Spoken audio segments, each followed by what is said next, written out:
Soyez bénis de Dieu. Nous continuons toujours avec notre série d'enseignements sur les 5 vêtements de Joseph. Déjà, nous avons parlé du premier, du deuxième, du troisième et du quatrième vêtement de Joseph. Chaque vêtement que revêtit Joseph représente un corps que Christ revêtit depuis l'éternité jusqu'à l'éternité. Chaque étape de la vie de Joseph, depuis la maison de son père, en Égypte, dans la maison de Potiphar, dans la prison, sorti de la prison devant le roi Pharaon et assis sur son trône auprès du roi Pharaon, représente une étape de la manifestation du Christ depuis l'éternité jusqu'à l'éternité. Et nous avions parlé du quatrième vêtement de Joseph. Nous avions dit que Joseph, dans la prison, représente Jésus-Christ dans le séjour des morts. Et la sortie de Joseph de la prison représente donc la résurrection de notre Seigneur Jésus-Christ. Joseph n'est pas sorti directement de la prison pour aller se présenter auprès du roi Pharaon. Il passa d'abord par le salon de préparation où on lui a préparé, on lui a coupé les cheveux et on lui a revêti un quatrième habit. C'est alors que Joseph est allé se présenter auprès du roi Pharaon.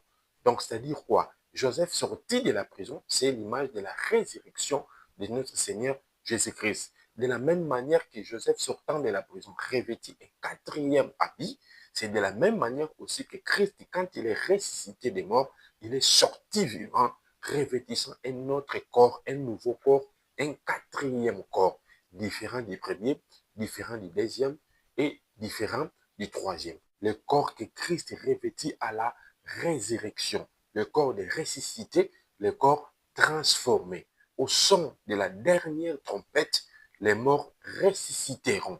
Mais ils ressusciteront avec un quatrième corps, avec un corps nouveau, différent du premier, différent du deuxième que nous avons maintenant, qui est le corps animal, et différent du troisième que les hommes revêtent dans le séjour des morts. Nous avions déjà parlé de ces choses en détail lorsque nous avons parlé du quatrième vêtement de Joseph. Et donc, les événements qui se sont passés et ou qui ont occasionné la sortie de Joseph de la prison, ce sont aussi les mêmes choses qui se sont passées à la résurrection de notre Seigneur Jésus-Christ. Joseph dans la prison, Pharaon dans son palais, il a fait un songe qui était comme un mystère, un songe qui était comme scellé et caché derrière les vaches et les épis. Pharaon avait en fait vu un mystère. Il y avait 7 vaches grasses contenues dans cette vache maigre. Et il y avait 7 épis gras contenus dans 7 épis maigres. C'était un énigme. C'était un songe qui cachait derrière lui un mystère. Et on a cherché dans tous les pays d'Égypte. Il n'y avait personne qui était capable d'expliquer comme pour rompre les 7 vaches et les 7 épis. Il n'y avait personne. C'est alors que l'un des échansons qui a rencontré Joseph dans la prison a présenté Joseph auprès du roi Pharaon. Ce sont les mêmes choses qui se sont passées à la résurrection du Christ. Nous avions dit que la vie de Joseph, c'est comme un chemin, un pédagogue pour nous conduire à Christ. Dans Apocalypse chapitre 5, Jean voit la même chose. Il y avait un roi assis sur son trône et ayant dans sa main droite un livre écrit en dedans et en dehors. On cria dans les cieux, sur la terre et sous la terre. La Bible dit qu'il n'y avait personne qui était capable de prendre le livre et d'en rompre le sceau. De la même manière que dans le royaume de l'Égypte, il n'y avait personne qui était capable pour prendre les songes du roi Pharaon et d'en donner l'explication, c'est-à-dire de rompre les vaches et les épis. De la même manière aussi dans Apocalypse 5, il n'y avait personne qui était capable pour recevoir le livre entre les mains de celui qui était assis sur le trône, afin d'en donner l'explication. Voilà donc Joseph sorti de la prison auprès du roi Pharaon pour interpréter le songe, pour donner l'explication cachée derrière les 7 vaches et les 7 épis. C'est l'image de Jésus-Christ ressuscité, se présentant dans le palais de Dieu, recevant le livre écrit en dedans et en dehors, rompant les 7 sceaux pour nous donner l'explication selon que tout est détaillé dans le livre d'Apocalypse. Lorsque nous avons parlé sur le quatrième vêtement de Joseph, nous avons parlé en détail de ces choses. Et d'ailleurs, si vous regardez bien, pour dire que le mystère du songe du roi Pharaon concernant les 7 vaches grasses et les 7 vaches maigres, et les 7 épis gras et les 7 épis maigres, c'est le même mystère d'Apocalypse chapitre 5 du livre écrit en dedans et en dehors, c'est les des 7 sceaux. Si vous comprenez bien, il y avait 7 vaches grasses et 7 vaches maigres, 7 plus 7 ça donne 14, et il y avait 7 épis gras et 7 épis maigres, 7 plus 7 ça donne 14. Il y avait donc un mystère comme des 7 contenus dans 7. Et dans Apocalypse, si vous regardez bien, il y avait le livre écrit en dedans et en dehors, scellé de 7 sceaux. Et derrière les 7e sceaux, il y avait aussi 7 trompettes. 7 sceaux plus 7 trompettes, ça donne 14. Aujourd'hui donc, nous allons continuer et nous allons parler de ce qui s'est arrivé ensuite dans la vie de Joseph après avoir interprété les songes, et nous allons montrer comment ces choses concernent Christ. Nous lisons donc la parole de Dieu dans Genèse 41. Nous commençons à partir du verset 37. La Bible dit, ces paroles plurent à Pharaon et à tous ses serviteurs. Les paroles de Joseph, lorsqu'il a interprété les songes du roi Pharaon après sa sortie de la prison, et il a dit à Pharaon ce qu'il devait faire pour sauver la vie des gens lorsqu'il viendra la sécheresse, ce sont ces paroles qui ont plu au roi Pharaon. Il n'y avait personne dans tous les pays d'Égypte qui a autant réjoui le cœur du roi Pharaon comme ne l'a fait Joseph. Puisque après ces songes, le cœur du roi était attristé. Le roi était agité. Il n'avait pas de tranquillité. Et il n'y a personne qui a autant calmé le cœur du roi Pharaon comme ne l'a fait Joseph. Vous savez bien aimé, tous les prophètes du monde entier se sont manifestés, mais il n'y avait personne qui avait calmé le cœur de Dieu, puisqu'il n'y a personne qui a réussi de nous délivrer du péché. Les prophètes se sont manifestés. Ils ont fait des miracles. Ils ont fait tout ce qu'ils ont fait. Mais le cœur de Dieu n'était pas tranquille aussi longtemps. L'homme que Dieu aimait demeurait dans le péché. Et Jésus-Christ, l'œuvre qu'il a fait à la croix, en mourant et en ressuscitant des morts, nous délivrant du péché, c'est cette œuvre qui a réjoui le cœur de Dieu. C'est pourquoi, ici, à l'image de Joseph, la Bible dit que les paroles de Joseph réjouissent le cœur du roi Pharaon. C'est-à-dire l'œuvre que Christ a fait à la croix, en mourant et en ressuscitant, en nous délivrant des péchés, c'est-à-dire en épargnant notre vie lorsque viendra les catastrophes, lorsque viendra la fin, c'est ce qui a réjoui le cœur de Dieu. C'est pourquoi le livre d'Hébreux, chapitre 10, versets 5 à 7, dit que les sacrifices les plus précieux que Dieu a agréés, c'est Christ, c'est le sacrifice du Christ. L'œuvre du Christ à la croix, c'est que Jésus a fait en donnant de sa vie pour nous délivrer du péché, pour nous sauver de la colère à venir. C'est comme le travail qu'a fait Joseph en calmant le cœur du roi Pharaon, c'est-à-dire Christ a aussi calmé, a aussi donné de la réponse à ce qui était comme,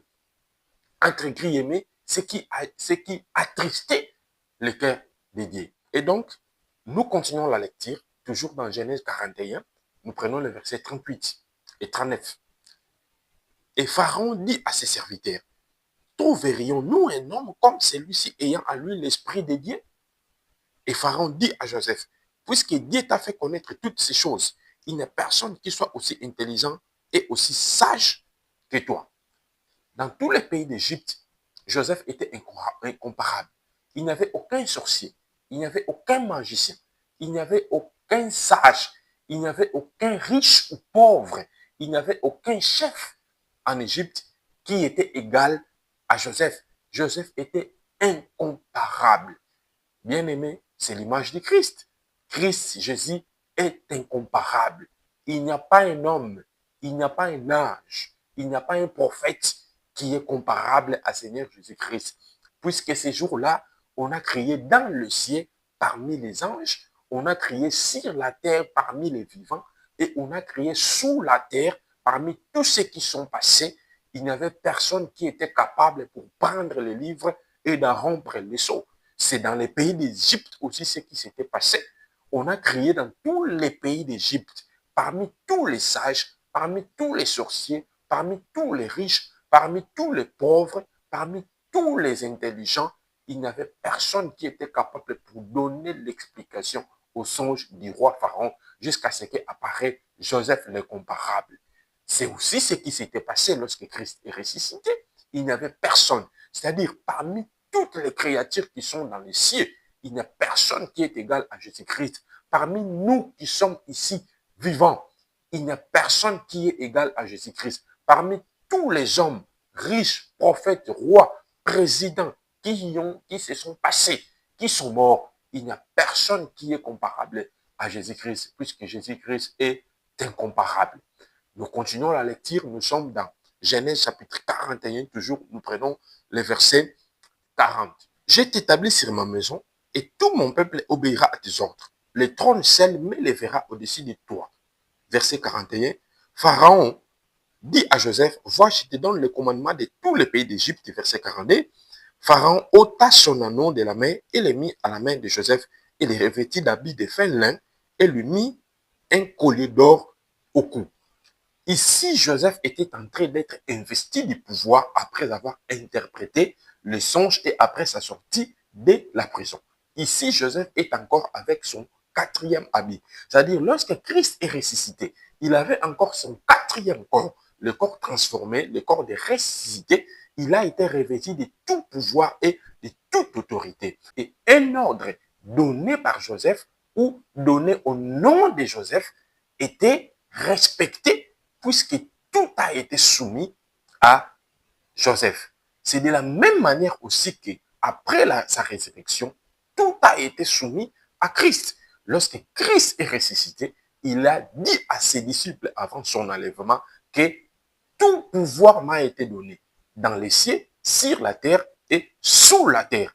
À mon nom, c'est-à-dire au nom de Jésus, vous chasserez des démons, vous guérirez des malades et vous ressusciterez des morts. Cet ordre que tout devait être soumis à Joseph dans le pays d'Égypte était venu de Pharaon. Et l'ordre selon lequel que tout est soumis à Christ est venu de Dieu. C'est Dieu lui-même qui a fait soumettre toutes choses à Christ. C'est Dieu lui-même qui a fait soumettre toute sa création à Christ, depuis les cieux, sur la terre et jusqu'à sous la terre.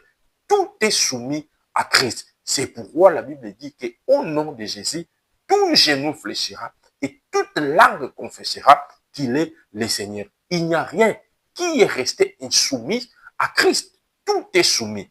Comme dans les pays d'Égypte où tout était soumis à Joseph et tout obéissait à l'ordre donné par Joseph ou donné au nom de Joseph. Il y a quelque chose que nous devons comprendre ensemble. Pharaon dit que le trône seul m'élèvera au-dessus de toi. C'est-à-dire, dans les pays d'Égypte, tout était soumis à Joseph, à l'exception du trône du roi Pharaon. Tout était soumis à Joseph, à l'exception du roi Pharaon. C'est ce que Paul dit concernant Christ dans 1 Corinthiens chapitre 15. Nous lisons au verset 27, écoutons ce que la Bible dit. Dieu, en effet, a tout mis sous ses pieds. Mais lorsqu'il dit que tout lui a été soumis, il est évident que celui qui lui a soumis toutes choses est accepté. Dieu a fait soumettre toutes choses à Christ à l'exception de lui-même. C'est-à-dire, Christ est élevé au-dessus de tout, mais excepté Dieu. Christ n'est pas au-dessus de Dieu, c'est plutôt Dieu qui est au-dessus de Christ. Le Fils n'est pas au-dessus du Père, mais c'est le Père qui est au-dessus du Fils. C'est la même chose qui s'était passée dans le pays d'Égypte où tout a été soumis à Joseph, mais à l'exception du roi Pharaon. Tout est soumis à Christ, mais à l'exception de Dieu. Nous parlerons de ces choses plus tard, puisqu'ici, nous parlons de corps et que Joseph, après sa sortie de la prison, revêtissant son quatrième corps, il a été investi du pouvoir et tout a été soumis à lui et tous les commandements dans les pays d'Égypte, comme dans la maison du roi Pharaon, étaient donnés à Joseph. C'est l'image dont on dit Christ qui est ressuscité avec son quatrième corps, le corps des ressuscités, le corps transformé et il a été investi du pouvoir. Dieu lui a fait soumettre toutes choses dans les cieux, sur la terre et sous la terre, à l'exception de lui-même, Dieu. Nous continuons la lecture et nous lisons au verset 43. Écoutons ce que la Bible dit. Il les fit monter sur les chars qui suivaient les siens et l'on criait devant lui à genoux. C'est ainsi que Pharaon lui donna les commandements de tous les pays d'Égypte. C'est-à-dire, par ordre de Pharaon, lorsque Joseph passait, les hommes devaient s'agenouiller. Les hommes devaient donc, en quelque sorte, adorer Joseph. C'est-à-dire, le même honneur que les hommes donnaient au roi Pharaon, par ordre de Pharaon, les hommes de l'Égypte devaient aussi donner le même honneur à Joseph. Pharaon avait donné ordre que les gens s'agenouillent, que les gens se prosternent, que les gens adorent Joseph. Cet ordre était venu du roi Pharaon. Si quelqu'un n'adorait pas Joseph, il se rebelle contre l'ordre du roi Pharaon, puisque c'était par ordre du roi Pharaon qu'on devait s'agenouiller devant Joseph. Ne pas s'agenouiller devant Joseph, c'est comme ne pas respecter l'ordre du roi Pharaon. Et nous avons dit que Joseph, c'est l'image du Christ. Bien aimé, Christ est adorable. C'est par ordre de Dieu que nous devons adorer Christ. Jésus-Christ mérite l'adoration. Jésus-Christ mérite la louange. Le même honneur qu'on donnait au roi Pharaon, c'est le même honneur qu'on donnait aussi à Joseph. La même adoration qu'on donnait au roi Pharaon, c'est aussi la même adoration qu'on donnait à Joseph. C'était par ordre du roi. C'est par ordre de Dieu que nous devons adorer Christ. Si quelqu'un n'adore pas Christ, il est rebelle. Il est rebelle à l'ordre de Dieu. Celui qui n'adore pas Christ, il n'adore pas Dieu. C'est ce que Jésus-Christ dit. Celui qui n'honore pas le Fils, il n'honore pas le Père. Lisons dans Jean chapitre 5 au verset 27, au verset 23. Écoutons ce que la Bible dit.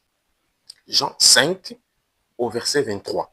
Afin que tous honorent le Fils comme ils honorent le Père. Celui qui n'honore pas le Fils n'honore pas le Père qui l'a envoyé. C'est ce que la Bible dit. Celui qui n'adore pas, celui qui n'honore pas Jésus, il n'honore pas non plus Dieu. C'est comme dans les pays d'Égypte, celui qui ne s'agenouille pas, celui qui ne se prosterne pas, celui qui n'adore pas Joseph, il est rebelle à l'ordre du roi Pharaon. Celui qui n'adore pas Jésus-Christ, celui qui n'honore pas Jésus-Christ, celui qui n'honore pas le Fils, il n'honore pas le Père, il n'honore pas Dieu. Celui qui n'adore pas Jésus-Christ, il est donc rebelle à l'ordre de Dieu. C'est pourquoi il n'est pas étonnant que même les anges, ils adorent Christ. Ils adorent l'agneau qui était immolé. Lisons la parole de Dieu dans Apocalypse chapitre 5. Écoutons ce que la Bible dit. Apocalypse chapitre 5. Nous sommes là dans Apocalypse chapitre 5. Nous lisons les versets 8 et 9. Quand il y prit les livres, les 4 êtres vivants et les 24 vieillards se prosternèrent devant l'agneau, tenant chacun une harpe et des coupes d'or remplies de parfums, qui sont les prières des saints.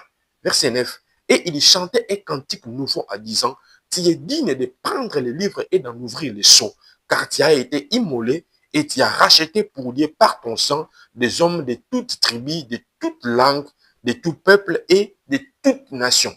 Les 4 êtres vivants et les 24 vieillards qui se prosternèrent et qui adorent Dieu lorsque l'agneau qui a été immolé a reçu les livres. Les mêmes créatures, c'est-à-dire les 4 êtres vivants et les 24 vieillards, la Bible dit maintenant, ils se prosternent devant l'agneau et ils adorent. Ils donnent de l'adoration à l'agneau qui a été immolé. Alors, si les anges, ceux qui siègent le trône de Dieu, ceux qui siègent dans le palais de Dieu, ils adorent, ils honorent le Fils comme ils ont honoré le Père. Et qui est-il qui n'honore pas le Fils? Qui est-il qui n'adore pas le Fils? C'est lui qui n'adore pas Jésus-Christ. Il est rebelle à l'ordre de Dieu et il n'appartient pas à Dieu. Puisque tous ceux qui appartiennent à Dieu, depuis les 4 êtres vivants, les 24 veillards, tous les anges, Et tous les hommes, ils adorent l'agneau qui a été immolé. C'est comme quelqu'un dans le pays d'Égypte qui n'adorait pas Joseph. Ne dites pas que cet homme est en bonne relation avec le roi Pharaon. C'est rebelle. Il s'est rébellé contre l'ordre du roi Pharaon. Si quelqu'un venait à vous et qui n'adorait pas Jésus et qui n'honorait pas Jésus, ne croyez pas que cet homme-là a dit, puisque c'est lui qui n'honore pas le Fils, il n'honore pas le Père. C'est lui qui n'est pas avec le Fils, il n'est pas avec le Père. C'est par ordre de Dieu que nous devons adorer Jésus-Christ. Jésus-Christ est adorable. Les anges l'adorent, les hommes l'adorent et tous ceux qui obéissent à Dieu adorent Jésus-Christ, le Fils unique de Dieu. C'est lui qui a été mort et il a été ressuscité à l'image de Joseph qui est sorti de la prison. Il a reçu l'ordre de l'adoration venant du roi Pharaon.